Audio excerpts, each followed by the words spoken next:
Naranasan niyo na bang isara ng tuluyan ang inyong puso dahil sa mga panloloko at hindi magagandang pinagdaanan?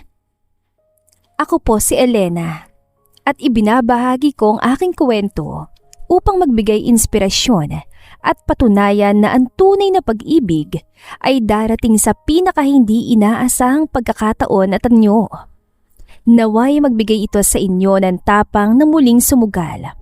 Dahil ang tamang tao ay hindi darating para saktan ka, kundi para tulungan kang maghilom at muling ngumiti. Preskong hangin na nagmumula sa dagat, ngunit hindi nito mapalamig ang inis na nararamdaman ni Elena.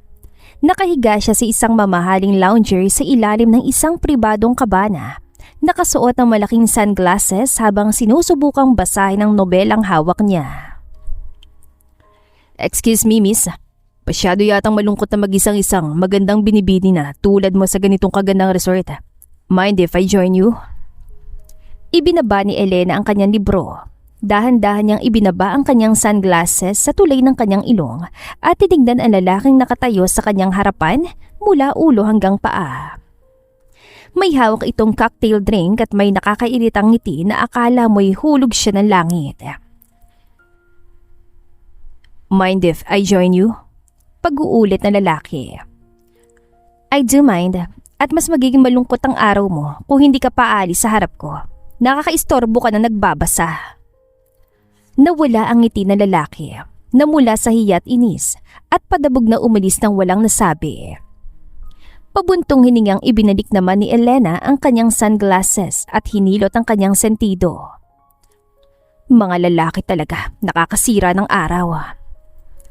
Wala siyang panahong makipaglandian lalo na't sariwa pa sa alaala niya kung bakit siya nagbakasyon sa resort na ito. Kakabreak lang nila ng kanyang ex-boyfriend na si Mark. Ang gunggong na yon. Si Elena na nga nagpalago ng kumpanya nito dahil wala itong kaalam-alam sa pagnenegosyo. Tapos, malalaman niyang niloloko lang siya nito kasamang sariling sekretarya. Napakatanga. Hindi ko lubos maisip kung paano ako nahulog sa isang lalaking walang utak at walang bayaga. Napapikit na lamang si Elena. Habang pinapakalman sarili, automatikong napadako ang mga daliri niya sa kanyang pulso kung saan suot niyang isang luma at kupas na braided leather bracelet. Mukha itong out of place kumpara sa mamahalin niyang relo at mga alahas. Ngunit kailanman ay hindi niya ito hinubad. Napapikit siya. At tulad ng isang pamilyar na kanta, nag-play sa isip niyang isang alaala mula 10 taon na nakararaan na hinding-hindi niya malilimutan. Noong mga panahong wasak na wasak si Elena dahil sa pagkakahiwalay ng kanyang mga magulang, isang batang lalaki ang nakilala niya na siyang nagbigay kulay sa kanyang mundo. Wala akong pambili na mamahaling alahas para sa iyo, Elena, pero sana itago mo to para hindi mo ako makalimutan. Babalikan kita pangako hanggang sa magkita tayong muli. Idinilat ni Elena ang kanyang mga mata, isang malungkot na buntong hiningang kumawala sa kanyang mga labi. Hinaplos niya ang lumang bracelet nang muling maalala ang batang lalaking yun. Magkikita pa kaya tayo ni hindi ko lamang nalaman ang buong pangalan mo? Bulong niya sa hangin. 10 taon na ni hindi na niya masyadong maaninag ang mukha nito sa kanyang isipan. Ngunit ang pakiramdam ng inosente at totoong pagmamahal na naramdaman niya noon ay hindi kailanman napantayan ng sino mang lalaking dumaan sa buhay niya. Ilan sandali pa, biglang may maliit na daliri na sumundot sa kanyang braso. Kumulo muli ang dugo ni Elena sa pag-aakalang bumalik na naman ang makulit na lalaki kanina. Ilang beses ko ba sasabihin na ayoko ng store? Ngunit natigilan si Elena nang makita kung sinong pumukaw sa kanyang atensyon. Sa halip ng mayabang na lalaki kanina, isang napaka-cute na batang lalaki ang nakatayo sa kanyang harapan. Mga 5 taong gulang siguro ito. May malalaki at inosenteng mga mata at makapal na buhok. Naliligo ka ba, bata? Walang sinabi ang bata. Sa halip, inabot nito sa kanyang isang nakatuping papel na medyo lukot-lukot na. Nagtatakang kinuha ito ni Elena. Binuksan niya ang papel at nakitang isang sulat na ginamitan ng pulang krayola. Malalaki ang mga letra at halatang gawa ng isang bata. Gusto kita. Sana bigyan mo ko ng pagkakataon na makausap ka. C. Napakunutan noon ni Elena. Bago pa siya makapagsalita, bumida na ang maliit na bata. Ginawa po yan ng papa ko. Promise, ate ganda, sobrang bait po ng papa ko. Malakas po siya, tsaka marunong siyang magkumpuni ng mga sirang tubo. At ang sarap po niyang magluto ng kahit anong pagkain, lalo na ng adobo. Hindi ka po magsisisi sa kanya kapag pinili mo siya. Parang ibinenta ng bata ang sariling ama sa loob ng 5 segundo at hindi napigilan ni Elena ang matawa dahil doon. Halatang halata naman kasi na sulat kamay ng isang bata ang nasa papel. Malamang ay sineset up lamang nito ang kanyang ama. Talaga ba? Ganun ba talaga kagaling ang papa mo? Opo, gusto niya po ba makausap siya? Bago pa man makasagot si Elena, isang lalaki ang nagmamadaling lumapit sa kanila at agad na inilayo ang bata mula kay Elena. Miss, huwag mong intindihin tungan ako. Pasensya na sa abala. Nag-angat ng tingin si Elena at nang makita niya ang pinagmula ng boses, tila tumigil ang pag-ikot ng mundo niya. Bahagyang napaawang ang kanyang mga labi sa gulat. Nakasuot lamang ito ng simpleng puting t-shirt na medyo nadumihan ng alikabok at kupas na maong. May ilang butil ng pawis na tumutulo mula sa magulo nitong buhok pababa sa matalim nitong jawline. Ngunit sa kabila ng pagiging gusgusin nito, hindi may tatanggi ang kakisigan nito. Matangkad, may makapal na kilay at mga matang pamilyar na tila nangungusap. Naiwan na kanganga si Elena. Ang guwapo. Wala sa sariling nasabi ni Elena. Here's your order, mama. Bumalik si Elena sa kasalukuyan nang ilapag ng waiter ang naglalakihang plato ng garlic buttered shrimp, inihaw na pusit at baked scallops sa kanyang mesa. Gumiti siya at nagpasalamat bago kinuha ang kanyang tinidor, ngunit hindi niya maiwasang mapabuntong hininga. Tuwing naaalala niya ang nangyari kaninang umaga sa kabana, gusto niyang magpalamon sa buhangin. Nang makita niyang ama ng bata kanina, nadulas ang dila niya at malakas niyang nasabi na gwapo ito. Laking pasasalamat na lamang niya at mukhang hindi yun narinig ng lalaki dahil agad din itong hinila ang bata at humingi ng paumanhin para sa abala bago sila mabilis na umalis. Sumubo si Elena ng isang piraso ng hipon.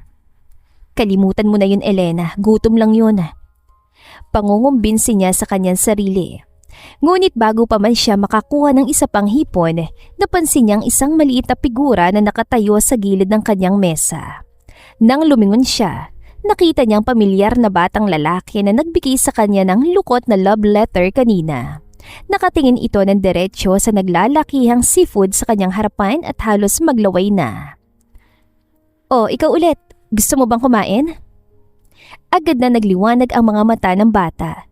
Mabilis itong tumango kaya naman tinapik ni Elena ang bakanting upuan sa kanyang harapan.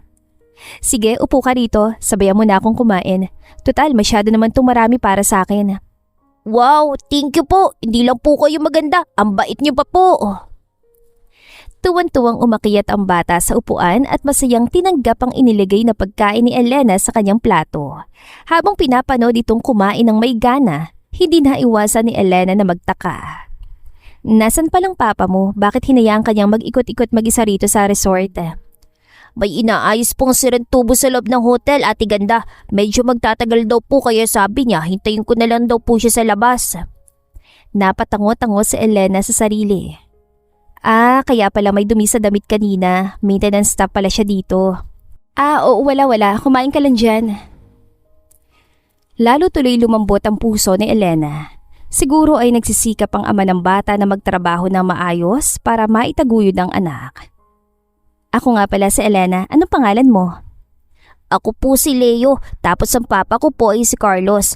28 years old po siya. Mahilig sa aso, masarap magluto ng adobo. Ayaw niya po sa maingay at Scorpio po zodiac sign niya. Natawa ng malakas si Elena at halos mabulunan sa iniinom niyang tubig. Hindi niya inaasahan ang bigla ang recitation ng biodata ng ama nito. "Bakit parang inilalako mong papa mo sa akin, Leo?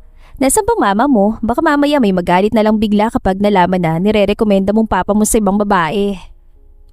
Wala po ko mama, ate ganda. Tsaka hindi ko po totoong papa si Papa Carlos.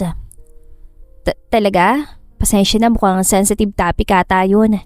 Okay lang po, anak po ako ng kuya ni Papa Carlos. Nasa heaven na po sila mama at papa ko nung baby pa lang po ako. Si Papa Carlos na po yung nag-alaga at nagpalaki sa akin, kaya papa ko na rin po siya. Tila may mabigat na bagay na tumama sa puso ni Elena. Bigla siyang nakaramdam ng matinding paghanga para sa lalaking nakita niya kanina dahil inako nito ang responsibilidad na magpalaki ng bata at isinakripisyo marahil ang sariling kabataan upang maging isang ama. Kumislap ang interes sa mga mata ni Elena at bago pa man niya mapigilan ng sarili, nakasandal na siya paharap sa mesa.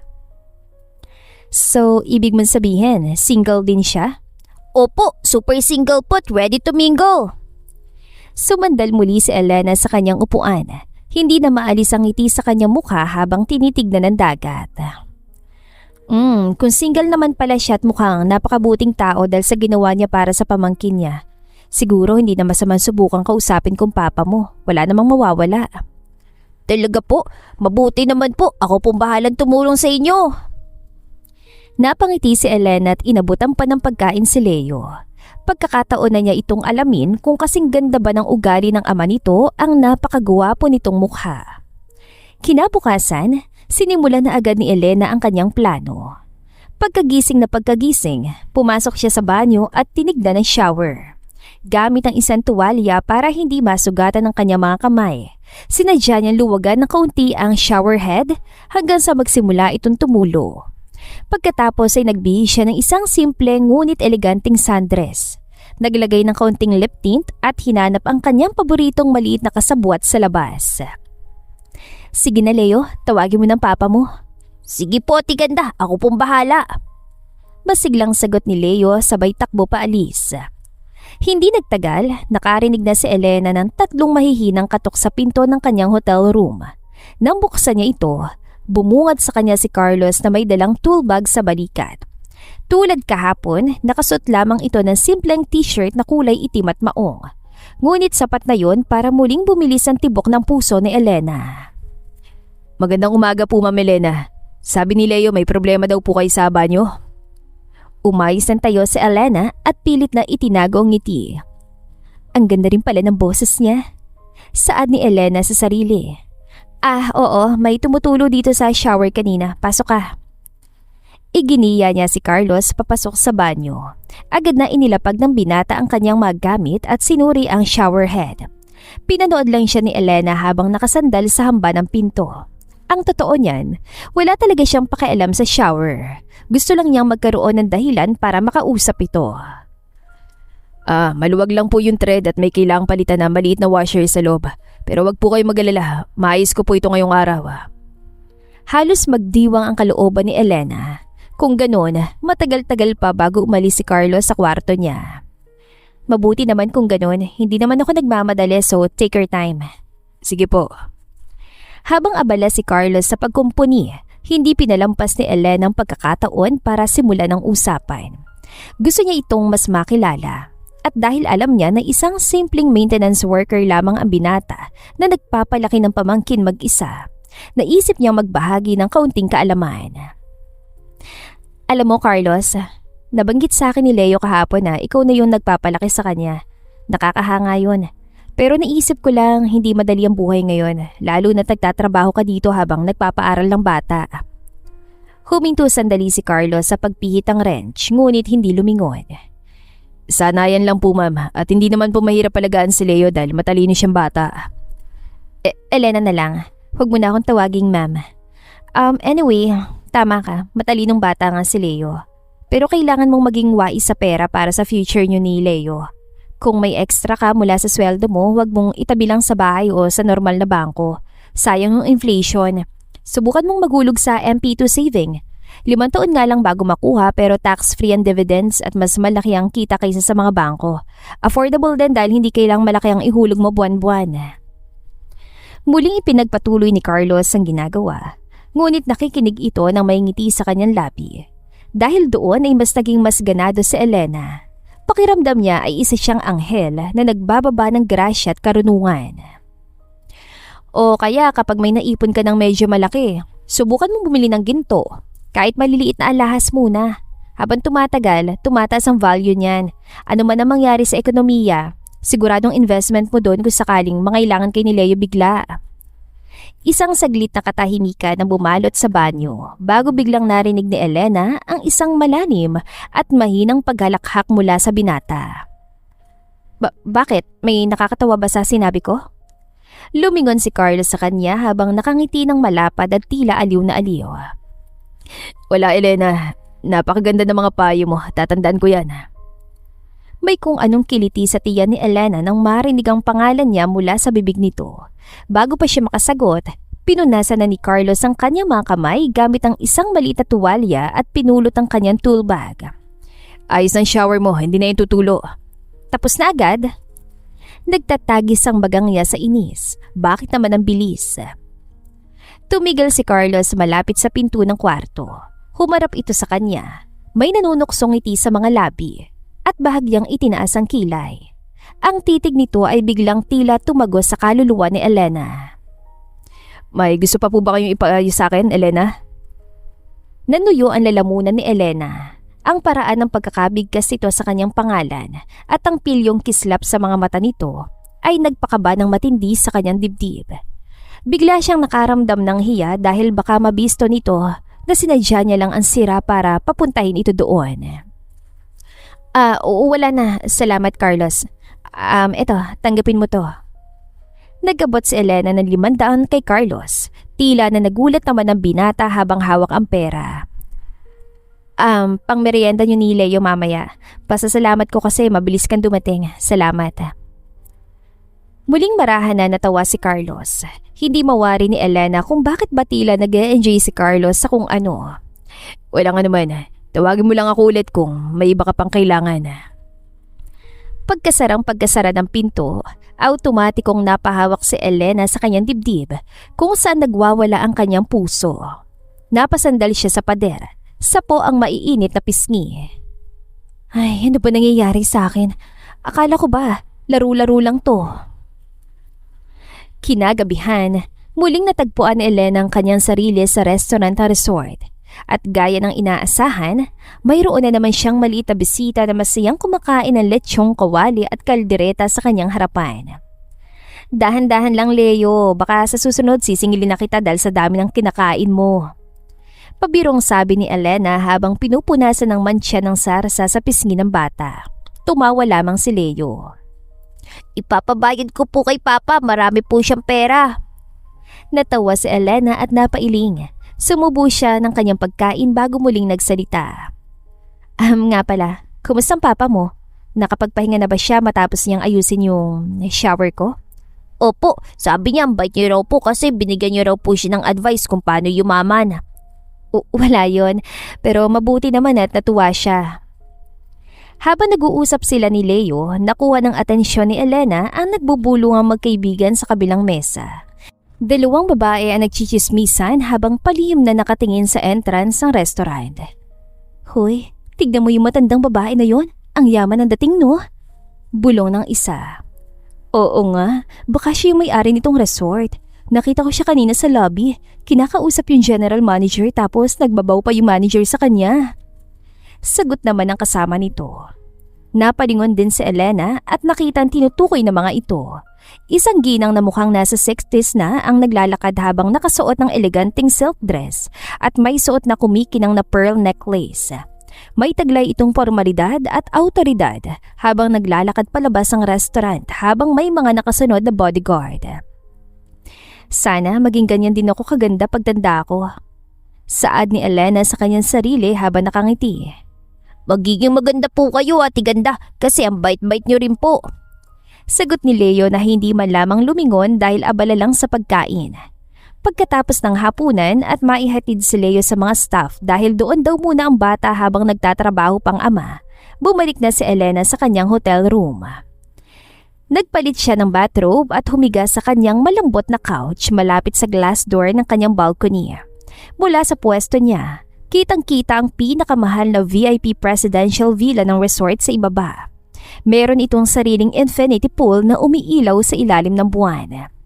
Napasimangot ang bahagya si Elena. Sana pala yung VIP suite na lang ang kinuha ko. May sariling pulpa at mukhang mas magandang interiors. Bulong niya sa kanyang sarili sabay higop ng wine sa kanyang baso. May pera naman siya, sadyang tinamad lang siyang mag-book ng mas mahal na kwarto dahil mag-isa lang siya. Habang pinagmamasdan ng tahimik at kumikinang na tubig ng pool, biglang may lumabas sa bulto ng isang matangkad na lalaki mula sa loob ng VIP villa. Wala itong pang-itaas at nakasuot lamang ng swimming trunks. Bago pa man maaninag ni Elena ang mukha nito, tumalo na ito sa tubig. Teka, pamilyar yun ah. Napakurap si Elena. Lumapit siya sa glass door at idinikit ang kanyang mukha sa salamin para mas maaninag ang mukha ng lalaki. Ilan segundo lumipas, umahon ng lalaki sa tubig. Hinawi nito ang kanyang basang buhok patalikod at nang tumamang ilaw ng pool sa mukha nito, halos mabitawan ni Elena ang hawak niyang wine glass. Nanlaki ang kanyang mga mata. Carlos? Anong ginagawa ni Carlos sa presidential villa? Idinikit palalo ni Elena ang mukha niya sa salamin hanggang sa halos mayupi ng ilong niya para lang makasiguro na hindi siya namamalik mata. Pero tama siya. Ang mga malalapad na balikat na yon, ang makapal na kilay at ang gwapong mukha. Si Carlos talaga yon. Anong ginagawa ng isang tubero sa VIP pool? Hala, baka mahuli siya ng management o baka nililinis niya tapos naisipan niya maligo. Baliw ba siya? Ngunit ang kasunod na nangyari ang mas nagpalaglag sa panga ni Elena. Mula sa sliding door ng VIP villa, lumabas ang isang babae. Ito ang mismong matandang babae na nakita niya sa restaurant kanina. Ito ang mayamang ginang na pinagkakamalang may-ari ng resort. May dalang malinis na tuwalya ang ginang at nakangiting lumapit sa gilid ng pool. Umahon naman si Carlos, tumatawa habang kinakausap ang matanda. Kinuha ni Carlos ang tuwalya at pagkatapos ay malamig na hinaplos ng matanda ang pisngi ni Carlos bago ito inabutan ng baso na maiinom. Sobrang sweet nilang tignan. Napatakip si Elena sa kanyang bibig at literal na napasinghap habang pilit na inaabsorb ng utak niya ang kanyang nakikita. Oh my gosh, ano to nakita ko? Tubero sa umaga, boy toy sa gabi. May sugar mommy si Carlos. Napahawak si Elena sa kanyang ulo at napahandusay sa couch. Hindi alam kung matatawa o maiinis sa kanyang sarili dahil muntik na siyang ma-inlove sa isang lalaking may pensyonada ng inaalagaan. Kinabukasan, suot ang isang paboritong kulay asul na two-piece swimsuit na pinatungan niya ng isang manipis at mahabang puting cover-up. Naglakad siya patungo sa pantalan ng resort. Dahil sa matinding pagka-stress sa mga nalaman niya kagabi, naisipan niyang mag-book ng island hopping tour at free diving session upang makapag-relax at panandali ang makalimutan ang nakakabaliw na katotohanang naungkat niya. Ma'am Elena, nandito na po yung yate. Nakangiting salubong ni Kuya Bert, ang tour guide ng resort na inassign sa kanya. Kaso ma'am, pasensya na po talaga. Last minute booking po kasi kayo kaya wala na kaming bakanting private booth. Isasabay na lang po namin kayo sa isa pang kliyente namin ngayon. VIP po siya pero pumayag naman po na may kasama. Naku Kuya Bert, walang problema sa akin yan. Nasanay na akong humarap sa iba't ibang klase ng tao dahil sa negosyo ko. Socializing is my forte. Basta may makarating ako sa mga isla at makapag-free dive ng maayos, okay na ako. Salamat po ma'am. Sige po, akyat na po kayo. Umakyat si Elena sa puting yate, bitbit ang kanyang tote bag. Pag-apak niya sa deck, agad niyang inilibot ang paningin upang batiin ang VIP guest na tinutukoy ng guide. Ngunit ang inihanda niyang ngiti ay unti-unting naglaho. Nakaupo sa isang komportableng lounge chair sa dulo ng yate si Carlos. Nakasuot ito ng puting linen polo na nakabukas ang unang 3 butones. May suot itong sunglasses at ang hangin ay banayad na tinatakay ang magulo nitong buhok. Para itong isang Greek god na nagbabakasyon. Elena, ikaw pala yung makakasama ko. Ano mga activities ang gagawin mo? Island hopping at diving. Tipid niyan sagot. Mabilis na naglakad si Elena patungo sa pinakamalayong sulok ng yate at tahimik na umupo doon. Ipinagkrus niya ang kanyang mga braso at binti, tila binabakura ng sarili. Napakunutan noon ni Carlos sa inakto niya, ngunit bago pa ito makapagsalita, umandar na ang yate. Sa unang 20 minuto ng biyahe, nabalot ng nakabibinging katahimikan ang pagitan nilang dalawa. Ang tanging naririnig lamang ay ang pagkampas ng alon sa gilid ng yate at ang masiglang boses ni Kuya Bird. Kung makikita niyo po sa gawing kanan natin, yan po yung Punta de Bato. Diyan po madalas makita mga pauwikan tuwing umaga. At sa bandang kaliwa naman po, kung mapapansin niyo ang kulay asul at berdeng tubig na naghahalo. Yan po yung simula ng Marine Sanctuary natin. Habang patuloy sa pagpapaliwanag ang guide, hindi mapakali si Elena. Paminsan-minsan siyang napapasulyap kay Carlos na seryoso namang nakikinig kay Kuya Bert at tumatango-tango pa.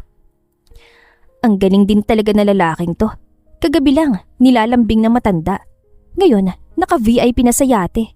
Sa bagay, mukhang magandang benefits ng pagiging boy toy niya. Hindi ako makapaniwalang muntik na ako masangkot sa malaking gulo. Sumpa talaga mga gwapo.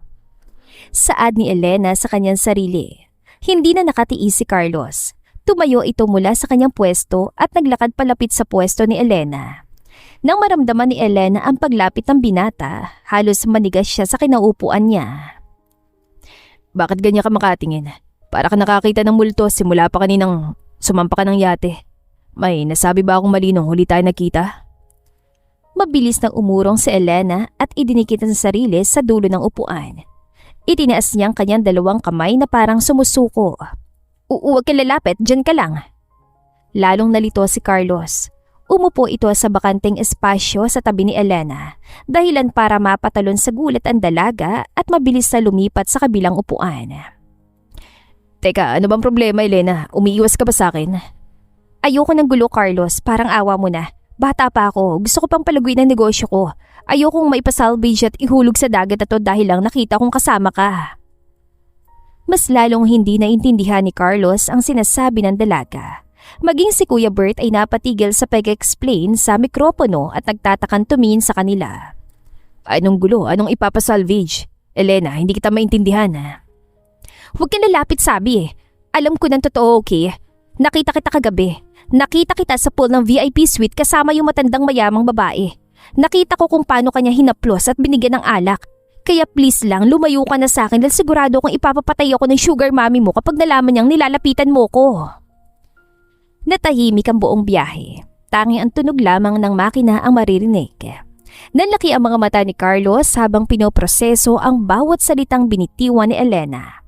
Si Kuya Bert na nakatayo sa unahan ay dahan-dahang naibaba ang mikropono. At matapos ang ilang segundo, natawa silang dalawa. Napahawak si Carlos sa kanyang tiyan habang nanginginig ang buong balikat sa sobrang pagtawa. Kasabay nito, humalakak din ng malakas si Kuya Bert at halos mapalo na ang pader ng yate. Anong nakakatawa? Seryoso ako, hindi ako nanguhusga ng racket mo sa buhay, Carlos, pero ayoko talagang madamay. Sa halip na huminto, mas lalong lumakas ang tawa ni Carlos hanggang sa nagpupunas na ito ng luha sa gilid ng kanyang mga mata. Huminga ito ng malalim para pakalmahin ang sarili, ngunit may natitira pang tawa sa kanyang boses. Diyos ko, Elena, ang imahinasyon mo. Kuya Bert, kansalahin na muna natin ang island hopping. Bukang kailangan ko linisin ang pangalan ko sa dalagang ito bago pa ako tuluyang mapagkamalang pumapatol sa matanda. Diretso tayo sa Isla Serena. Pasusunod po, Sir Carlos. Nakangiting sagot ni Kuya Bert bago mabilis na inikot ang manibela ng yate. Teka, anong Isla Serena? Hindi yung kasama sa itinerary ko. Ibaba niyo ako. Gusto ko mag-free dive. Ayoko makipag-away sa matanda. Huwag kang mag-alala, Elena. Safe ka doon at andun si Leo. Pangako, sasagutin ko lahat ng katanungan mo at ipapakilala kita sa tinatawag mong Sugar Mommy. Ilang minuto ang lumipas, natanaw na nila ang isang pribado at napakagandang isla. May puting buhangin ito na kumikinang sa ilalim ng araw. Ngunit ang nakapukaw sa atensyon ni Elena ay ang malaking selebrasyon na naghaganap sa pampang. May mga makukulay na banderitas, mahahabang mesa na puno ng mga catered na pagkain at mga taong formal na nakadamit. Sa gitna ay may isang malaking banner na nakasulat, Happy 60th Birthday, Senyora Carmen. Nang dumaong ang yate, agad silang sinalubong ng musika. Bago pa man makababa ng tuluyan si Elena, narinig na niyang isang pamilyar na boses. Ate Ganda, nandito ka rin po! Ginulo ni Elena ang buhok ng bata, ngunit ang mga mata niya ay nakatutok sa papalapit na matandang babae. Nanlamig ang mga kamay ni Elena. Humakbang siya patras, handa nang magpaliwanag at humingi ng tawad sa ginang nang biglang ibuka ng ginang ang mga braso nito. Carlos anak, buti naman at andito ka na. Yumakap naman si Leo sa matanda. Lola Carmen, sabi ko naman po sa inyo hindi malilate si Papa. Tuluyang nanghina ang mga tuhod ni Elena. Anak? Lola? Pakiramdam niya ay humiwalay ang kanyang kaluluwa sa kanyang katawan. Unti-unti niyang nilingon si Carlos na ngayon ay may nanunuksong ngiti sa mga labi habang nakatingin sa kanya. Ma, si Elena. Matamis ang ngumiti si Senyora Carmen kay Elena at napahawak sa kamay niya. Napakagandang babae. It's nice to meet you, Elena. Ako mami ni Carlos. But just call me Tita Carmen, okay? Enjoy the party, iha. Mabuti naman at may dinalang kaibigan nitong si Carlos. Hindi alam ni Elena kung paano siya nakasagot. Tumangulang siya at ngumiti ng alanganin habang gusto nang magpalamon sa buhangin. Nang umalis na si Senyora Carmen upang asikasuhin ng ibang bisita at hinila si Leo papunta sa buffet, naiwan silang dalawa ni Carlos. Diyos ko, nakakahiya. Tumawa ng mahina si Carlos. Hinawakan nito ang kanyang pulso at dahan-dahang inalis sa mga kamay ni Elena mula sa pagtakip sa sariling mukha. Ang bahagyang pagdikit ng kanilang mga balat ay nagpadala ng kuryente sa sistema ni Elena. Alika, mukhang kailangan mo ng tahimik na lugar para makarecover. Iginiya siya ni Carlos palayo sa maingay na party, papunta sa kabilang bahagi ng isla kung saan naroon ang isang tahimik na bangin na nakaharap sa malawak at asul na karagatan. May isang maliit at pribadong kabana doon na gawa sa kahoy at pawid.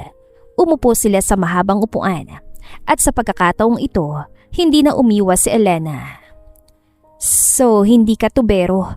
Nakakahiya, binigyan pa kita ng tip nung inayos mo yung shower ko sa kwarto. Tubero ko at hardinero at minsan taga-ayos ng kuryente. Pero totoo rin ako yung nagmamayari ng resort na ito at ng islang ito. Ipinamana sa akin ni Papa bago siya nawala.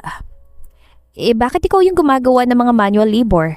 Mayaman ka, pwede ka namang umupo lang sa opisina. Nung itinayo ni Papa ang resort na ito, siya mismo yung nagtanim ng unang puno. Siya nagalo ng semento para sa unang pool. Noong aksidente ang kuya ko at ang asawa niya, napilitan akong mag-mature na maaga. Masyadong mabigat ang opisina, Elena. Ang mga numero, ang mga board meetings, nakakasakal. Kaya tuwing may oras, bumababa ako. Nag-ayos ako ng mga gripo, nagdidilig ako ng halaman dahil yun ang nagpapaalala sa akin kung sino talaga ako at kung paano nagsimula ang pamilya namin. It keeps my feet on the ground. Nanikip ang lalamunan ni Elena. Ang lahat ng paghuhusga at kalokohang inisip niya simula nang makilala niya si Carlos ay napalitan ng matinding paghanga. Kaya pala sinabi ni Leo na marami kang pera.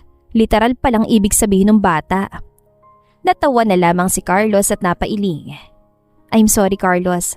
Ang hilig ko kasing mag-jump sa conclusion. Masyado siguro ako naging judgmental dahil sa mga naging karanasan ko. Pero dapat hindi kita tinulad sa mga lalaki na kilala ko. Wala yun, Elena. Matagal-tagal na rin nung huli akong tumawa ng ganun. Ibinaling ni Carlos ang tingin sa mga kamay ni Elena na nakapatong sa hita nito.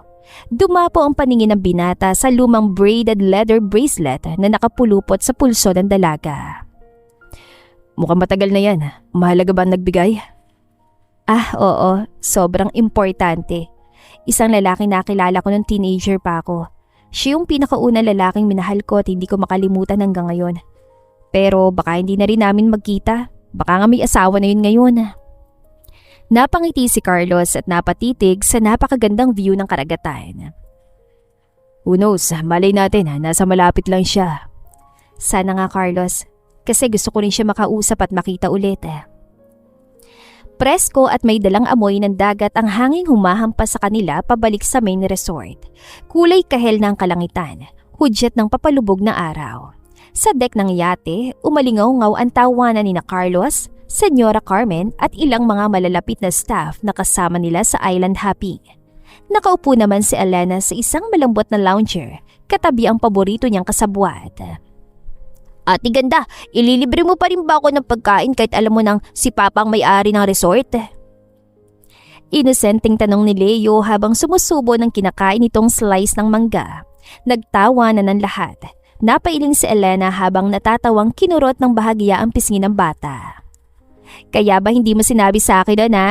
Ikaw talaga Leo. Ginamit mo pang pambobola para makalibre ng pagkain. Hindi naman po sa ganon. Pagdepensa ng bata bagaman humahagik-hik ito. Tingin ko iha, nagugustuhan ni Leo na kasama kang kumain. Wala kasi sa amin ang mahilig sa mga seafoods at karne.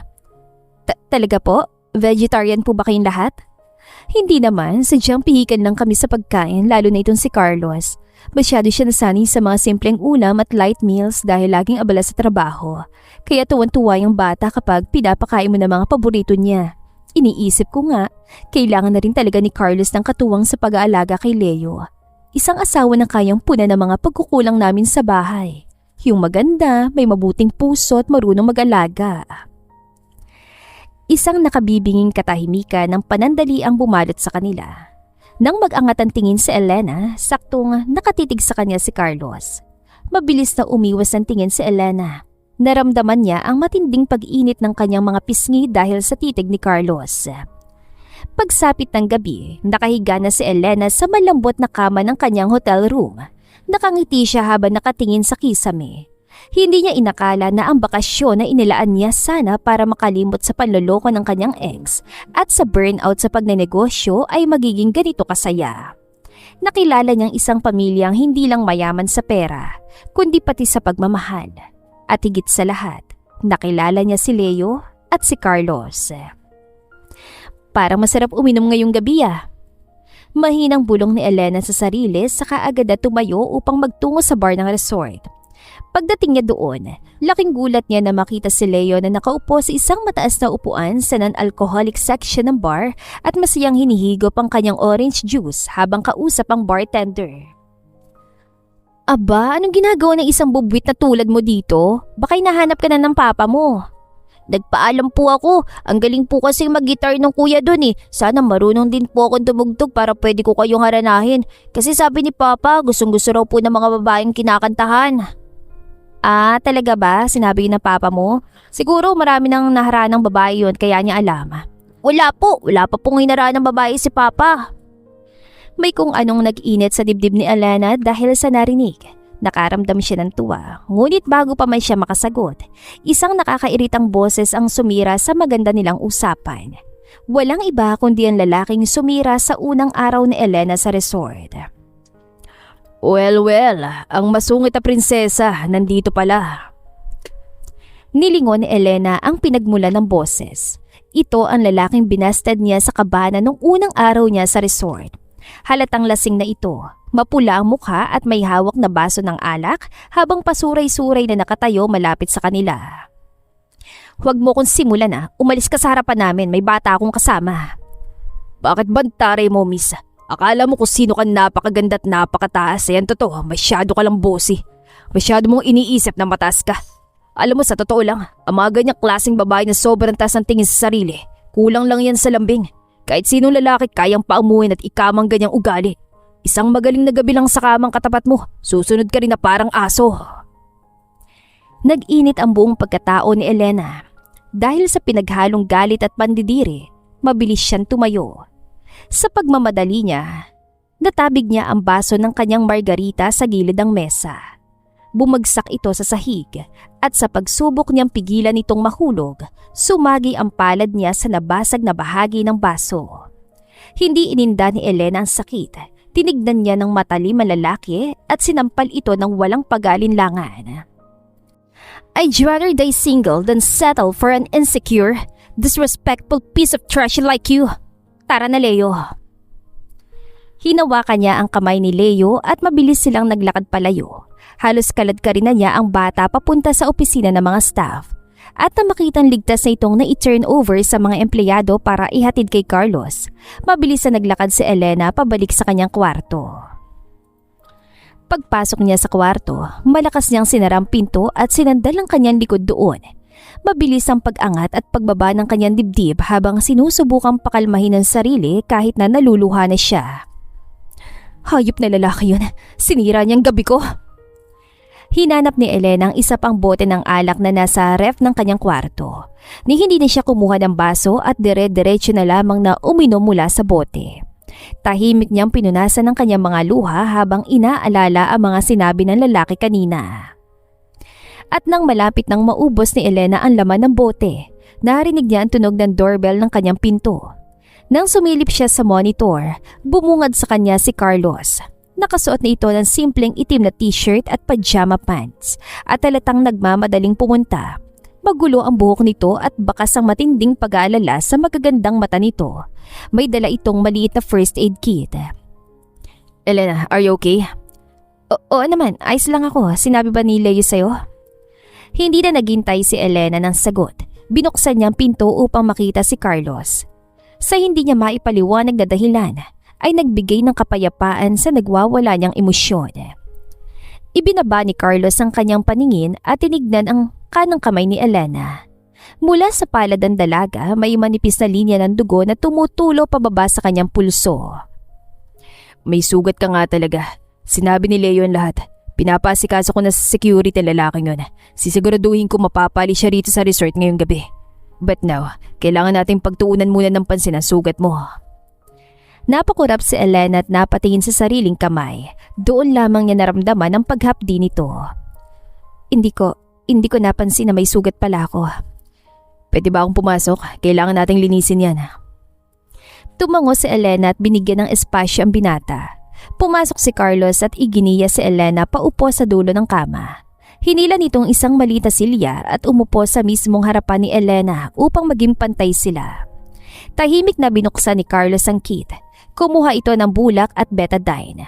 Nang dahan-dahan nitong hawakan ng kamay ni Elena, naramdaman ng dalaga ang magaspang ngunit maiinit na palad ito. Masakit ba? Hindi naman masyado. I'm sorry kung naranasan mo to sa resort ko, Elena. Basag ni Carlos sa katahimikan. Sandali niyang tiningala si Elena bago muling tumutok sa sugat ng dalaga. Hindi mo kasalanan yun, Carlos. Baliw lang talaga yung lalaking yun. Natapos linisin ni Carlos ang sugat at nagsimula itong magbalot ng manipis na benda. Mabuti naman at hindi malalim yung sugat. Mukhang gagaling din ito pagkalipas ng ilang araw. Napatitig lamang si Elena kay Carlos na ngayon ay ibinabalik na ang mga gamot sa dala nitong first aid kit. Kailan ang uwi mo? Ha? Sa isang araw. Itinaas ni Carlos ang kanyang paningin. Nagtama ang kanilang mga mata. Sa loob ng kwartong yon na naiilawan lamang ng lampshade, tila tumigil ang pag-ikot ng mundo. Ang titig ni Carlos ay napakalalim, napakainit, na tila hinihigop nito ang lahat ng rasyonalidad ni Elena. Masyadong mabilis. Kailangan ko nang bumalik sa opisina. Kahit na maasahan sila, kailangan pa rin na nandun ako. Napangiti lamang si Carlos. Pasensya na ulit sa nangyari kanina. Carlos, hindi mo nga kasalanan yon. Tumango si Carlos at tumayo na. Naganda na itong umalis at sumunod naman si Elena upang ihatid ito sa pinto. Magpahinga ka na, Elena. Huwag mong hayaang masira na nangyari kaninang gabi mo. Good night. Good night, Carlos. Hawak na ni Elena ang doorknob. Handa na siyang isara ito ngunit may isang matinding puwersa. Isang desperadong kumpas mula sa kaibuturan ng kanyang puso ang nagtulak sa kanya. Hindi niya alam kung dahil ba sa alak na ininom niya o sa matinding emosyon na naipon ngayong gabi. Bago pa man makapagsalita muli si Carlos, mabilis na humakbang si Elena paharap. Hinawakan niya ang kuwelyo ng t-shirt ni Carlos at walang pag-aalinlangan na hinalikan ito. Nanlaki ang mga mata ni Carlos sa gulat. Wala pang isang segundo bago pa man makaganti ng halik si Carlos at bago pa tuloy ang mag-overheat ang utak ni Elena sa kanyang ginawa. Mabilis na bumitaw si Elena. Itinulak niya na mahina ang dibdib ni Carlos palabas at sinara niya ang pinto upang magtago sa loob. Sira ulo ka talaga, Elena. Paano mo siya harapin ito bukas? Napasandal na lamang si Elena sa pinto, sapong kanyang dibdib na parang sasabog na sa kaba. Sikat ng araw ang gumising kay Elena kinabukasan. Nang imulat niyang kanyang mga mata, ang unang pumasok sa isip niya ay ang nangyari kagabi. Hinalikan niya si Carlos at binagsakan pa ito ng pinto. Nasisiraan ka na talaga, Elena. Napatakip si Elena ng unan sa kanyang mukha at tumili ng walang boses. Sobrang hiya ang nararamdaman niya. Sa buong buhay niya, hindi pa siya gumawa ng ganito kapangahas na bagay. I need to get out of here. Hindi ko na alam kung paano ko paharapin si Carlos. Kinuha ni Elena ang kanyang maleta at nag-impake ng mabilisan. Mag-early check-out siya. Imbes na bukas pang uwi niya, aalis na siya ngayon din. Pagkatapos makapagbihis ng isang komportableng travel outfit, hinawakan niyang kanyang bagahe. Ngunit bago pa siya makalabas ng pinto, natigilan siya. Si Leo, hindi naman yata tama kung aalis lang ako nang hindi nagpapaalam sa batang yun. Iniwan muna ni Elena ang maleta niya sa reception para ipaprocess ang kanyang check-out at nagtanong sa isang staff kung nasan si Leo. Iginiya siya nito sa pribadong opisina ni Carlos sa kabilang bahagi ng resort. Pagdating ni Elena sa tapat ng opisina, napansin niyang bahagyang nakabukas ang pinto. Kumatok siya ng 2 beses. Leo? Walang sumagot. Dahan-dahan niyang itinulak ang pinto. Walang tao sa loob. Ang opisina ay sumasalamin sa pagkatao ni Carlos. Malinis, maaliwalas, may mga halamang nakapaloob at amoy cedarwood. Dahil wala ang magama, lumapit si Elena sa malaking mahogany desk upang mag-iwan na lamang sana ng sticky note. Ngunit ang akma siyang kukuha ng panulat, nahagip ng kanyang paningin ng isang maliit na corkboard na nakapatong sa gilid ng mesa. May mga resibo at dokumentong nakapin doon, ngunit sa pinakagitna ay may isang luma at medyo kupas na litrato. Paano to napunta kay Carlos? Nanlaki ang kanyang mga mata dahil litrato yun ni Elena 10 years ago. Ang litrato ng kuha ng lalaking nakilala niya sa London. Ang lalaking unang nagpatibok ng kanyang puso at nagbigay ng leather bracelet sa kanya. Tila huminto sa pag-ikot ang mundo ni Elena. Nanginginig ang kanyang mga daliring nakahawak sa litrato. Bumalik sa kanyang isipan ang maamong mukha ng binatilyong nagbigay sa kanya nito. Ang lalaking 10 taon niyang hindi makalimutan. Si Carlos. Siya ang lalaking yon.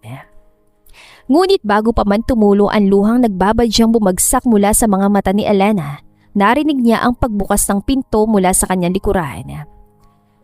Leo, naiwan ko yata yung... Napatigil si Carlos na makita si Elena sa kanyang opisina. Elena. Carlos, alam mo na ba noon pa kung sino ako? Napahinga ng malalim si Carlos at sinara ang pinto. Nagdadalawang isip siyang lumapit kay Elena, ngunit tinatagan niya ang kanyang loob dahil alam niyang kailangan ni Elena ng mga sagot. Nung makita kita sa labi nung unang araw mo, gulat na gulat ako at hindi makapaniwala. Akala ko nananaginip lang ako dahil yung babaeng 10 taon kong hinihiling na makita ulit, biglang pumasok sa resort ko. Kung ganun, bakit hindi mo sinabi? Bakit hinayaan mo kong isipin na isa ka lang estranghero? Pinaglaruan mo ba ako, Carlos? Hindi ko gagawin sa'yo. Natakot ako, Elena. 10 taon akong lumipas. Ang lalaki na kilala mo noon ay malaya at walang problemang pasan. Pero ang kaharap mo ngayon, may mabigat na responsibilidad. May pamangkin akong itinuturing ko sariling anak. Napatikim si Carlos. Tila nag-aalangan pa rin ito, ngunit sinisikap na ipahayag ng maayos ang kanyang saloobin. Naisip ko rin na sa sobrang tagal ng panahong lumipas, baka nakalimutan mo na ako. At paano kung magpakilala ako at sabihin mong ayaw mo na sa akin dahil may bitbit na akong bata at mabigat na buhay? Paano kung may asawa o nobyo ka na? Yun ang mga dahilan kung bakit hindi ako naglakas loob na lapitan ka. Pero si Leo, hindi ko siya inutusang magbigay ng sulat sa'yo. Kung sa loob niyang ginawa yun dahil palagi niya nakikita ang picture mo sa kwarto ko. Alam niyang ikaw ang dahilan kung bakit hindi ako tumitingin sa ibang babae. Unti-unting naglaho ang sakit sa dibdib ni Elena at napalitan ng matinding pag-init ng kanyang puso. Tinignan niya muli ang litrato at pagkatapos ay ang lalaking nasa harapan niya. Dito napansin ni Carlos ang suot ni Elena, pati ng maliit na handbag na bitbit nito. Kumunat noon ang binata at isang anino ng kalungkutan ang dumaan sa kanyang mukha. Bis na bis ka, aalis ka na ba? Dahil ba sa nangyari kagabi? Pinalis ko na yung lalaki yun. Hindi dahil doon, Carlos. Paalis na sana ako dahil sa ginawa ko sa iyo kagabi. Iyang-hiya ako sa iyo, Carlos. Hinalikan kita tapos binagsakan ko ng pinto yung mukha mo. Hindi ko alam kung paano kita haharapin ngayon kaya nagtangka akong tumakas. Gusto ko lang sanang magpaalam kay Leo bago ko umalis. Isang saglit na katahimikan ang bumalot sa opisina at pagkatapos, isang mahina't baritonong halakhak ang kumawala sa mga labi ni Carlos. Nag-angat ang tingin si Elena habang nagtataka. Tatakas ka mula sa akin dahil hinalikan mo ko. Elena, paano ko sabihin kong yun ang pinakamagandang nangyari sa buhay ko simula nung magkita ulit tayo? Carlos, 10 taon Elena. 10 taon kang hindi nawala sa isip at puso ko. At nung hinalikan mo ko kagabi, alam mo bang gusto kong palabasin ka ulit para makaganti ng halik? Pinigilan ko lang sarili ko, kaya bakit ka tatakas? Mas lalo pang nag-init ang mga pisngi ni Elena nang hawakan ni Carlos ang kanyang pisngi. Bumilis ang paghinga ni Elena sa lambot ng pag-aplos si Carlos sa kanyang pisngi. Ibinaling ni Elena ang kanyang paningin sa kanyang sariling pulso at dahan-dahan niya itong itinaas upang ipakita ang lumang braided leather bracelet. Hindi ko rin to hinubad, Carlos. Kahit kailan hindi kita nakalimutan. Kahit may mga dumaang iba, palaging ikaw ang hinahanap ko. At ngayon nasa harap na kita, bakit pa nga ba ako aalis? Tama ka. Isang matamis at punong-puno ng pag-ibig ng ngiti ang sumilay sa mga labi ni Carlos. Wala nang sinayang na segundo ang binata. Ibinaba ni Carlos ang kanyang kamay mula sa pisngi ni Elena papunta sa baywang nito at isang mabilis ngunit banayad na paghila ang ginawa nito upang idikit ang dalaga sa kanyang matipunong katawan. Then stay with me and Leo. Bago pa man makasagot si Elena, inangkina ni Carlos ang kanyang mga labi. Ito ay hindi tulad ng mabilis at nagmamadaling halik niya kagabi. Ang halik ni Carlos ay malalim, marahan at nag-uumapaw sa 10 taong pananabik at pagmamahal. Ipinikit ni Elena ang kanyang mga mata at tumugon ng may parehong diin habang hinahayaan ang sarili na tuluyang mahulog sa lalaking itinakda para sa kanya mula pa noon hanggang ngayon. Carlos, sigurado ka ba talaga nga? Dapat mo kong iharap sa pamilya mo bilang girlfriend mo. I mean, kanina lang naging tayo. Ilang oras pa lang ang nakakalipas simula nung magkaaminan tayo sa opisina mo. Hindi ba masyadong mabilis? Humigpit ang hawak ni Elena sa kamay ni Carlos habang naglalakad sila sa malawak na pasilyo patungo sa pinto ng presidential villa. Kanina pa nagwawala ang mga paru-paro sa kanyang tiyan. Pakiramdam niya ay sasabak siya sa isang napakalaking board meeting, ngunit mas nakakakaba ito ng 10 beses. Kinakabahan ka pa rin ba kahit nakilala mo na sila? Kitang-kita mo naman na gustong-gusto ka ni Mama. At si Leo, well, hindi ko na kailangan sabihin. He loves you at alam kong siyang pinakamatutuwa kapag nalaman niyang balita. Pero first time kong maipakilala sa buong pamilya ng isang lalaki bilang alam mo na, tapos baka masyado tayong mabilis. Isang malalim at malutong na halakhak ang pinakawalan ni Carlos. Lumapit ito. Hinawakan ng kabilang kamay ni Elena at pinagsiklop ang kanilang mga daliri. Elena, kung ayaw mo, hindi naman kita pipilitin. Pero gustong-gusto kong ipakilala ka sa kanila. Gusto kong pamilya kong una makaalam ng tungkol sa atin. Hindi naman sa ayaw ko. Natatakot lang ako sa pwedeng mangyari. Ikaw talaga. You don't have to think about anything else. 10 taon ako naghintay. 10 taon kong pinangarap na makasama ka. Kung tutusin, pakiramdam ko nga masyado pang mabagal ang girlfriend. Gusto ko na sanang sabihin kay Mama na ikakasal na tayo, pero baka tumakbo ka ulit palayo. Sira ulo ka talaga. Sige na nga, hindi rin nakakatulong yung pag-overthink. Good, wala kang dapat ikatakot, trust me, matagalan nilang hinihintay to. Bago pa man makapagprotesta muli si Elena, binuksan na ni Carlos ang malaking double doors ng villa. Sumalubong sa kanila ang mainit at maaliwalas sa paligid. Sa mahabang dining table, nakaupo na si Senyora Carmen, si Leo at naroon din si Kuya Bert at ilang malalapit na staff na tinuturing ng kapamilya ng mga ito. Lahat sila'y nakatingin sa magkahawak nilang kamay. Tumikhim si Carlos, tila pilit na itinatago ang sobrang lapad ng kanyang ngiti. Ma, everyone, gusto ko pong ipakilala sa inyo si Elena, ang girlfriend ko. Isang nakakabinging katahimikan ang bumalot sa hapag. Napalunok si Elena. Ngunit wala pang 30 segundo, sabay-sabay na naghiyawan ang lahat. Yes, sa wakas, nagkatuluyan din sila. Ang galing ko talaga, sabi ko na nga ba eh. Tumawa ng malakas si Senyora Carmen at patakbong lumapit kay Elena para yakapin siya na mahigpit. Naku iha, akala ko tatanda ng binata tong anak ko at puro halaman na lang ang aasikasuhin. Salamat at sinagot mo na si Carlos. Ngayon hindi na ako mag-aalala para sa kinabukasan ng anak ko. Welcome to the family, Elena. Namula sa Elena sa sobrang init ng pagtanggap, ngunit hindi niya maiwasang mapangiti ng malapad. Hindi niya alam kung bakit pero pakiramdam niya parang napagkaisahan siya ng pamilya ni Carlos. Salamat po, Tita Carmen. Ate ganda, kain na po tayo. Gutom na po ako. Inaantay ka po namin para sabay-sabay tayong kumain eh. Ay, naku, pasensya na, Leo. Nagtawa na ng lahat at nagsiupo na sa hapag. Nagsimulang hapunan ng puno ng tawanan at kwentuhan.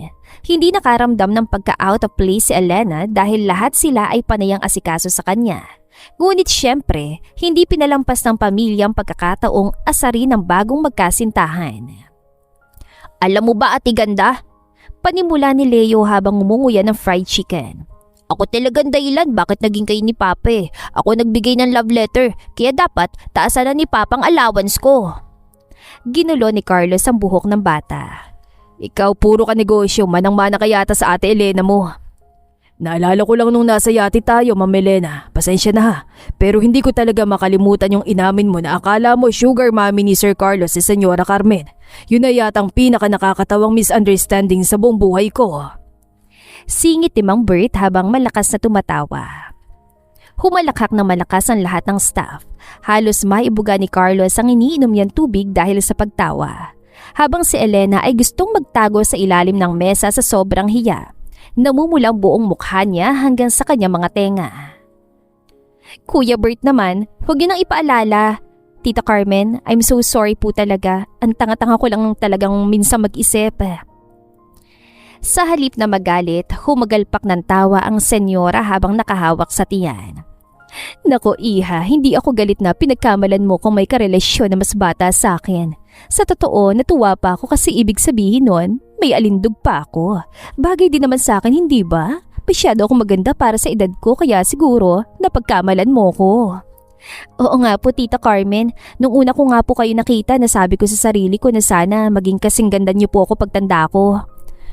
Totoo ba yan o binobola mo lang ako, iha? Mas lalong lumakas ang tawanan sa loob ng villa. Maging si Elena ay hindi na napigilang makitawa. Wala ni katiting na panghusga sa mga taong ito. Puro pagtanggap, puro init at purong pagmamahal. Habang nagtatawanan ng lahat dahil sa mga nakakahiyang kwento ni Carlos nung torpe pa ito at hindi alam kung paano lalapitan si Elena sa resort. Tahimik na inilibot ni Elena ang kanyang paningin. Tinignan niya si Leo na masayang nagkukwento. Tinignan niya si Tita Carmen na nakangiting nakikinig. At sa huli, dumapo ang tingin niya kay Carlos. Eksaktong nakatitig din ang binata sa kanya. Sa ilalim ng mesa, naramdaman ni Elena ang mainit at magaspang na kamay ni Carlos na dahan-dahang humawak sa kanyang hita bago pinagsiklop ang kanilang mga kamay. Pumunta siya sa islang ito para takasan ng magulong mundo, umaasang makakahanap ng panandaliang kapayapaan. Ngunit higit pa doon ang nahanap niya. Nahanap niya ang lalaking 10 taon niyang itinago sa kanyang puso. Nahanap niya ang isang inosenteng batang nagturo sa kanyang muling maging masaya. At nahanap niya ang isang pamilyang handang tanggapin siya ng buong buo. Lumipas ang mga taon at pinatunayan ni na Elena at Carlos na 10 taon nilang pagkakawalay ay isang preparasyon lamang para sa mas maganda nilang kinabukasan. Hindi naging perpektong kanilang araw-araw, ngunit ang pagmamahal at pag-unawa nilang dalawa ang laging nananaig. Ikinasal sila sa mismong tabing dagat ng Isla Serena habang papalubog ang araw. Saksi sa Senyora Carmen ang mga tapat na staff ng resort at syempre ang kanilang naging opisyal na panganay na anak, ang kanilang little cupid na si Leo. At tila ba hindi pa sapat ang biyaya ng langit dahil makalipas ang 2 taon matapos ang kanilang kasal, nadagdagan ng kanilang maliit na pamilya ng 2 magagandang anghel. Pancakes are ready. Sinong gusto ng maraming sirup? Umalingaw-ngaw ang pamilyar at malalim na boses ni Carlos sa buong kusina ng kanilang malaki at maaliwalas na bahay. Nakatayo ito sa harap ng stove, suot ang isang simpleng puting t-shirt, pajama at isang apron. Ako po papa, tsaka extra bacon po sa akin. Masiglang tinaas ni Leo ang kanyang plato. Medyo binata na ito ngayon ngunit hindi pa rin nawawalang kakulitan at pagiging malambing nito. Papa, pancake please! Sabay na tili ng kambal na sina Kara at Kael habang pilit na inaabot ang kawali mula sa kanilang high chairs. Ang mga mukha nito ay may bahid pa ng gatas at panay ang pagpalo ng kanilang maliliit na plastic na kutsara sa mesa. Natawa si Elena. Nakaupo siya sa granite counter table. Hawak ang kanyang paboritong kape habang pinagmamasdan ng magulo ngunit masayang umaga ng kanyang pamilya. Huwag masyadong maraming syrup, Carlos, baka mag-hyper na naman ang kambal. Nakangiting paalala ni Elena habang pinupunasan ang bibig ni Kael gamit ang tissue. Yes, my boss.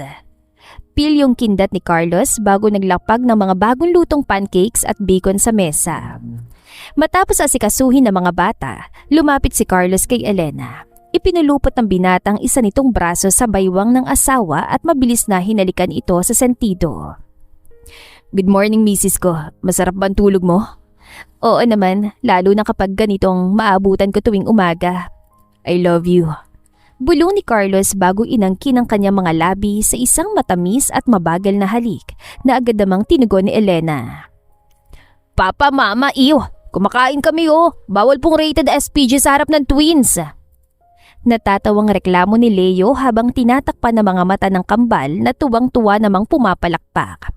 Nagtawa na lamang ang mag-asawa at marahang naghiwalay. Habang pinapanood ni Elena si Carlos na nakikipagkulitan kay Leo at maingat na sinusubuan ng pancakes ang kambal, isang mainit na pakiramdam ang bumalot sa kanyang buong pagkatao. Dati ang akala niya ay gumuho ng kanyang mundo nang lokohin siya ng kanyang ex. Dati ang akala niya ay habang buhay na siyang magiging masungit, mag-isa at nakatutok lamang sa pagpapalago ng pera dahil iyon lang ang hindi nang iiwan. Ngunit nang siyang magbakasyon sa resort na yon, nagbago ang lahat. Napakaswerte niya. Napakaswerte niya dahil ang lalaking nagbigay sa kanya ng inosenteng pag-ibig 10 taon ang nakararaan ay ang parehong lalaking nag-alay sa kanya ng isang buo, wagas at tapat na pamilya ngayon. Ipinapakita ng kwentong ito na madalas tayong nagpapadala sa ating mga maling akala at sa mga trauma ng nakaraan na nagiging dahilan upang magtayo tayo ng mataas na pader sa ating puso. Hindi natin dapat husgahan ang intensyon o halaga ng isang tao base lamang sa kanyang panlabas na anyo o kasalukuyang estado sa buhay. Higit sa lahat, ipinapaalala nila Elena at Carlos na ang tunay na pag-ibig ay marunong magpakumbaba, magsakripisyo at maghintay ng tamang panahon. At dito na po nagtatapos ang ating kwentong pag-ibig. Maraming salamat po sa pakikinig. To God be the highest glory. Hanggang sa muli. Paalam!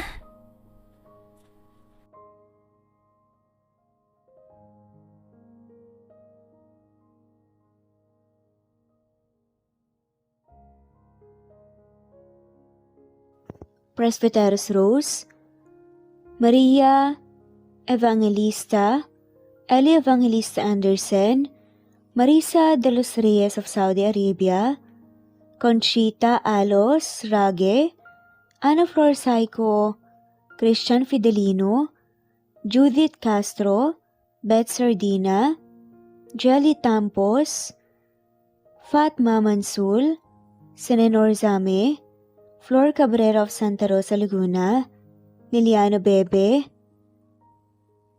Ostonalito Elvi Candontol, Eli, Romana Gorospe, Marilyn Sasaki of Japan, Flordet, Elizabeth Tena, Rad TV of Hong Kong, Jean the Best of UK, Nizar Sams, Annie Hoson, Eli Bitasolo, Marilyn San Jose, Imelda Fortes of Calamba City, Violeta Irgarin of Kamsur, Flordet, Jessica Vargas, Jingjing, Rosa Franca Abelian of Cebu, Wendy Goth of Japan, Teresita Schmid, Theodora Gamit, Rebecca Tezuka of Japan, Nori, Baylin, Margie Angon of Maragondon, Batang Ibunan, Marilugul Matiko, Leda Dapito, Geraldine Ana Victoria Linley of Macau, Marites Nitura, Reynante Salamania, Pasita Eliazar, Jingjing Nazareno, Gina Monge, Rosemary Vasquez, Mercy Villantes, Freda Reyes, Teresita Loida Gabas, Christian Fidelino, Ellie, Wilma Dargantes, Teresita de los Santos, Teodora Gamit, Rosemary, Romana, Leonisa, Kidim, Jean Debes, Eddie Codillian of Winnipeg, Canada, Flor, Ellie, Emily, Elila, Merlin, Leonisa Azotes, M. Season Vlog, Princess Rocker, Emma Gura, Flora Pasita Eliazar of Ontario, Canada, Eli Bitasol of Milan, Italy, Carmencita Falcon, Rayland Pudadera, Marilu Gulmatico, Imelda, Liliano, Senen, Fatma Mansul, Teodora Gamit, Mercy, Evangeline Zamora, Chabidal, Kinciano Obas, Charlene Cartilla, Sofia Moore, Dumlao of Santiago City, Andrea Taga, Teodoro Roliuki, Ligaya Calvo, Maria Teresa Rosendo Corpin, Ida Rojas, Stephanie Arroyo, Kidim, Bonifacio Quinzon, D. Naitan, Canada, Erlenda Heronda of Matanao, Davao del Sur, Leonila Perea of Concepcion, Cavite, Elsa Opiane, Presbiteros Fe Navares, Ederlina Albiso, Lorna Ayman, Rosemary Vasquez, Leonisa Azotes, Irish de la Peña, Marilyn San Jose, Eli Bitasolo, Senen, Catherine Lacinario, Ronilio, Marisa de los Reyes, Eddie Codillian of Canada, Jean Debes of UK, Teresita, Rebecca Tezuka of Kawasaki, Flora Fes Parung of Batangas City, Ruby Corazon Riera, Elvi Candontol, Naitan, Canada, Wilma Dargantes, Annie Hoson, Romana, Flor, Teodora Gamit, Nizer Sams, Emily Borak, Evangeline, Yana Binyon, Kimberly Ann Kempis, Teodora Gamit, Merlilyn Carmen Calunod, Christy Cabrera, Edralina Gatyoan, Nori, Teresita Schmid, Liliano Bebe, Rosalinda Isidro, Leonora Pandakila, Mary Jean Malunes, Maria Nita Saltarin, Marlene Bosico, Pasita Eliazar, Celia Harabejo, Lovely Angel, Maria Elena Barosa, Chari Patata, Susan Melinda Gelit, Gloria Lucas of Poblacion Norte, Licab, Nueva Ecija, Francis Pilapil from Binganonan, Rizal, Ruby Corazon, Chabidal, Mary Joy Sabaresa, Lebuna Arnel, Angie, Reder, Kinciano Ebas, Lucia Baldo, Ara Adhani, Yamasuka, Evangeline Bautista, Mary Joy, Rodrigo Valerio of Balanga City, Bataan, Rosal, Rosalie, Ana Flor Saico, Carlo Gayorgor, Jelly Tampos, Rosemary Vasquez Presbiteros Rose, Eli Evangelista Anderson, Fe Navares, Ostonalito Catherine, Ara Adhani, Jean De Best of UK, Lily Sales, Rose Mebukadon of Saudi Arabia, Ellie, Liliano Bebe of Italy, Lily, Loida Gabas, Ellen Cervantes of Malolos City, Bulacan, Evangeline Zamora, Jennifer Odias of Claveria, Miss Oriental, Nori, Annalyn Divina Gracia, Merlilyn Linley Nora Balias of Siargao Island, Meding, Elvi Candontol, Wilma Dargantes, Helen Murillo, Ara Adhani, Carmencita Falcon, Ederlina Albiso, Florence De Leon, Rebecca Tezuka, Annie Hoson, Matea Ejes, Nancy Navarra, Teresita Schmid, Mercedita San Jose of Antipolo City, Princess Rocker, Marilu Gulmatico, Ana Victoria, Imelda Forteza of Calamba City,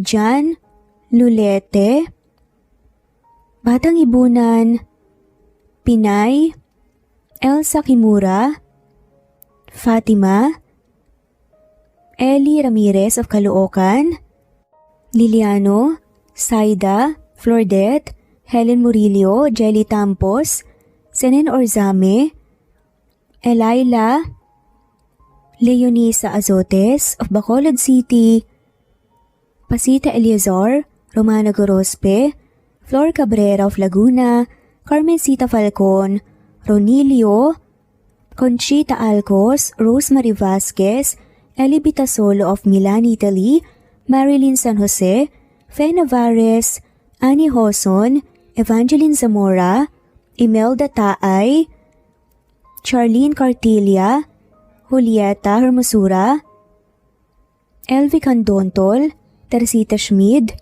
Marilyn Sasaki, Christina, Jessica Vargas, Christian Fidelino, Marie Cristal Hilario, Elsa Opiane, Princess Rocker of Riyadh, KSA, Marisa de los Reyes, Merlilyn, Juliet Panlilio, Daisy Blaza, Susan of France, Mercy Villantes, Renalyn Obenza, Wilma Dargantes, Not Green Fox, Carmelita Mendoza, Marilyn Babula, Berry, Liliano Bebe, Presbyteros Rose, Medel Talon, Jane, Lani Pardillo, Marlene Kayanan, Leonisa Azotes, D.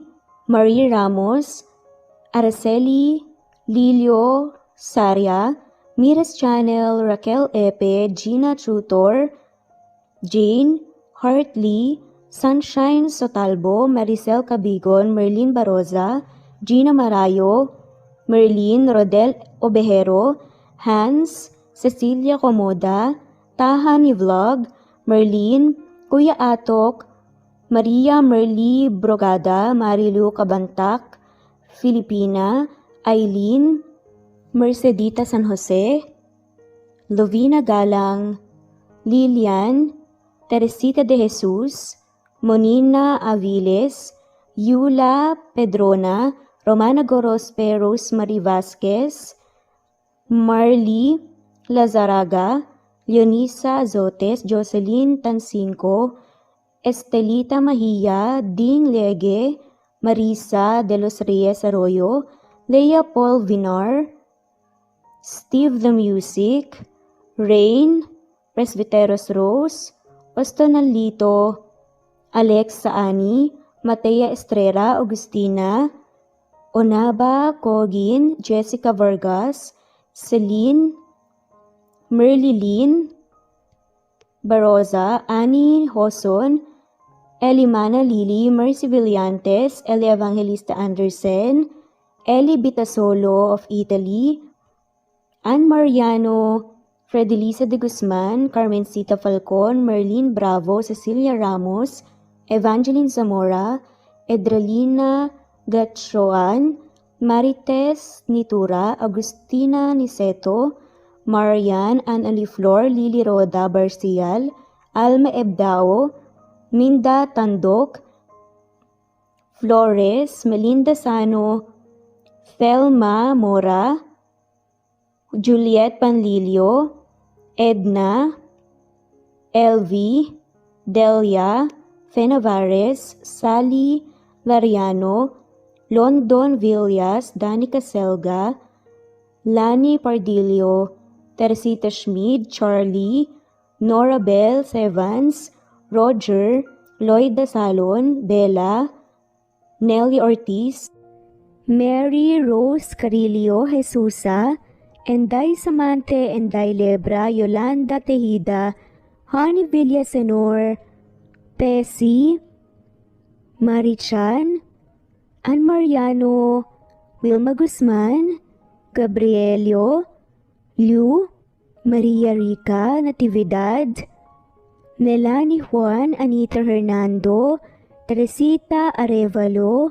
Raquel Magno, Carmencita Falcon, Flordet, Nat Greenfax, Luz Templo Nuevo, Teresita Schmid, Flor Cabrera, Virginia Salazar, Luz Templo Nuevo, Leia, Madeline Tagle, Wilma Villafuerte, Isaac Ablon, Menchita de Belen, Federico, Mercy Edrosolo, Fe, Adamson Machas, Quinshano Ebas, Eli Ramirez Elizabeth Quilas, Harem Ruhi, Julius Edna Romero, Charlie Angelina Samia, Emma Gadiano, Rosemary Vasquez, Lisa, Estelita Mahia, Elvi Candontol, Corazon Danke of University of Eastern Philippines University, Teresita, Neil Bacolor, Evangeline Zamora, Charlie Jane Clemente, Susan Upaga, Susan Rodrigo, Fred Deliza de Guzman, Juby Hernandez, Helen Murillo, Edarlina Fahil, Rosie, Juliet Kaday, Kuya Atok, Betty Losnong, Crescen, Susana, Tessie Rumbawa, Lovina Galang, Aida Jurado, Emily Kinlog, Mirna Hamero, Liz Berito, Gabrielio, One Spotify, Imelda Fortes of Columbus City, Larry Malapaya, Dance, Remy's Life Official, Ellie Evangelist Anderson, At shoutout na rin po sa lahat na mawalang sawang sumusubaybay. sa mga gusto pong magpa-shoutout,